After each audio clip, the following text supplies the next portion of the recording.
कितना रिटर्न देता है धनतेरस पर खरीदा सोना? अगर धनतेरस पर थोड़ा थोड़ा सोना खरीद कर निवेश किया जाए तो लॉन्ग टर्म में काफ़ी अच्छा रिटर्न मिल सकता है। भारत में धनतेरस के दिन सोना खरीदने की पुरानी परंपरा है, लेकिन क्या आपने कभी जोड़ घटाव किया है कि धनतेरस पर सोना खरीदने से आपको शॉर्ट, मीडियम और लॉन्ग टर्म में अच्छा रिटर्न मिला या फिर बुरा? एक ऑब्जेक्टिव असेसमेंट से पता चलता है कि इस शुभ दिन पर खरीदे जाने वाले गोल्ड ने अक्सर लॉन्ग टर्म में अच्छा मुनाफा दिया है।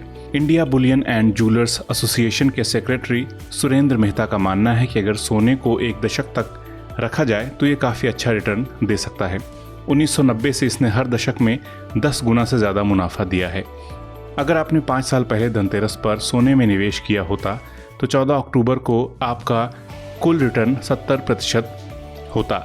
11.2% की CAGR यानी कि कंपाउंड एनुअल ग्रोथ रेट पर। CAGR वो औसत रेट है जिसके हिसाब से इन्वेस्टमेंट तय समय में एक से दूसरी वैल्यू की तरफ मूव करता है। गोल्ड पर 15 साल की अवधि के लिए CAGR 10.9 और 25 साल के लिए 10.4% है।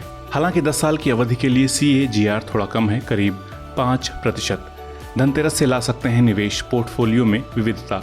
हर निवेशक के लिए ये बात समझना ज़रूरी है कि अगर निवेश मुद्रास्फीति से कम रिटर्न दे रहा है तो इसका सीधा सा मतलब है कि आपके पैसे बर्बाद हो रहे हैं, क्योंकि बाकी चीज़ें आपके निवेश के मुकाबले ज़्यादा तेज़ी से महंगी हो रही हैं।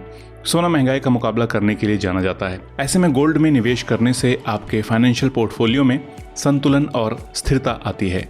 फाइनेंशियल सर्विसेज प्लेटफॉर्म गुल्लक के को फाउंडर दिलीप जैन कहते हैं, आपके इन्वेस्टमेंट पोर्टफोलियो में जितनी विविधता रहेगी उसे उतना ही अच्छा माना जाएगा। जहां तक बात गोल्ड की है तो जोखिम कम करने और शानदार रिटर्न देने के मामले में इसका कोई मुकाबला नहीं। मुद्रास्फीति, आर्थिक मंदी, सियासी संकट और शेयर बाजार में गिरावट जैसी मुश्किलों का सोने पर ज़्यादा नकारात्मक असर नहीं पड़ता, क्योंकि इनका उनसे कोई सीधा संबंध है ही नहीं। इस तरह के हालात में तो गोल्ड में और तेज़ी ही आती है। दिलीप का कहना है कि अगर आप लॉन्ग टर्म इन्वेस्टर हैं तो आपके पोर्टफोलियो में सोना होना ही चाहिए। क्या सोने की कीमतों में हालिया गिरावट चिंता की बात है? इस साल मार्च में सोने का भाव पीक लेवल पर पहुंच गया था, लेकिन फिर इसमें सुधार हुआ। अब ये कुछ हद तक स्थिर है। ऐसे में सवाल उठता है कि क्या इसकी कीमतों में और गिरावट होगी या फिर मौजूदा कम कीमतों का लाभ उठाने के लिए इसमें निवेश करना चाहिए। इस बारे में दिलीप कहते हैं, सोना भी बाजार का ही हिस्सा है, इसलिए ये भी उतार चढ़ाव और करेक्शन से अछूता नहीं। यही वजह है कि इसमें कम मात्रा में लंबी अवधि के लिए निवेश की सलाह दी जाती है। पिछले 2 महीनों में सोने का भाव करीब 3.5% कम हुआ है। मार्च 2022 में ये 55,000 रुपये प्रति 10 ग्राम तक पहुंच गया था, जो अब 51,000 रुपये के करीब है। दिलीप का कहना है कि निवेशकों को त्योहारी सीजन से पहले इस गिरावट का फ़ायदा उठाना चाहिए। हालांकि आने वाले दिनों में गोल्ड की कीमतों में करेक्शन से भी इनकार नहीं किया जा सकता, लेकिन हाल फिलहाल 10-15% जैसी बड़ी गिरावट की आशंका तो कतई नहीं है। इसलिए लॉन्ग टर्म इन्वेस्टर इस करेक्शन का फ़ायदा उठा सकते हैं। सोने में कितना निवेश करना चाहिए? पिछले 25 साल का लेखा जोखा देखें तो 10% से अधिक के रिटर्न के साथ थोक निवेश ने अच्छा प्रदर्शन किया है। हालांकि थोक निवेश मुश्किल होता है, क्योंकि इसमें एक साथ बड़ी रकम लगानी होती है।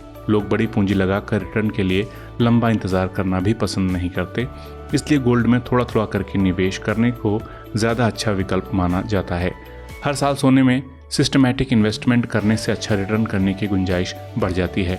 स्टॉक एज के रिसर्च हेड विनीत पगरिया का कहना है कि अगर किसी ने पिछले 5 वर्षों से हर साल 1 लाख रुपए का सोना यानी कि गोल्ड ETF खरीदा होता तो उस 5 लाख रुपए की कीमत अब लगभग 6,62,000 रुपये होती, यानी 9.5% का इंटरनल रेट ऑफ रिटर्न। ऐसे में धनतेरस पर हर साल कम मात्रा में सोना खरीदने की परंपरा भी सोने में निवेश करने का बढ़िया तरीका हो सकती है। निवेश का नया विकल्प है डिजिटल गोल्ड। फिजिकल गोल्ड यानी गहने आभूषण के साथ ही डिजिटल तरीके से भी सोने में निवेश करने के कई विकल्प हैं।